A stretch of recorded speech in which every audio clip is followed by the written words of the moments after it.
ಐಹೊಳೆ ಶಾಸನವು ಇಮ್ಮಡಿ ಪುಲಿಕೇಶಿಯ ಸಾಧನೆಯನ್ನು ಕುರಿತು ತಿಳಿಸುವ ಶಾಸನವಾಗಿದೆ. ಇದು ಪ್ರಸ್ತುತ ಬಾಗಲಕೋಟೆ ಜಿಲ್ಲೆಯ ಹುನಗುಂದ ತಾಲೂಕಿನ ಐಹೊಳೆಯ ಮೇಗುತಿ ದೇವಾಲಯದ ಗೋಡೆಯ ಮೇಲೆ ಇರತಕ್ಕಂಥ ಶಾಸನ. ಈ ಶಾಸನವನ್ನು ಇಮ್ಮಡಿ ಪುಲಿಕೇಶಿಯ ದಂಡನಾಯಕ ಮತ್ತು ಅವನ ಆಸ್ಥಾನ ಕವಿಯಾದಂಥ ರವಿಕೀರ್ತಿಯು ರಚಿಸಿದ್ದಾನೆ.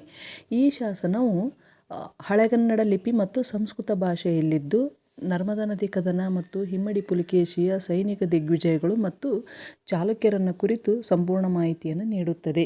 ಇದು ಒಟ್ಟು 19 ಸಾಲುಗಳಿಂದ ಕೂಡಿದ್ದು, ರವಿಕೀರ್ತಿ ಇದನ್ನು ರಚಿಸಿದ್ದಾನೆ. ರವಿಕೀರ್ತಿಯು ಜೈನ ಕವಿಯಾಗಿದ್ದು, ತನ್ನನ್ನು ಕಾಳಿದಾಸನಿಗೆ ಮತ್ತು ಭಾರವಿ ಕವಿಗೆ ಹೋಲಿಸಿಕೊಂಡಿದ್ದಾನೆ. ಈ ಶಾಸನವು ಸಂಸ್ಕೃತ ಭಾಷೆಯಲ್ಲಿದೆ.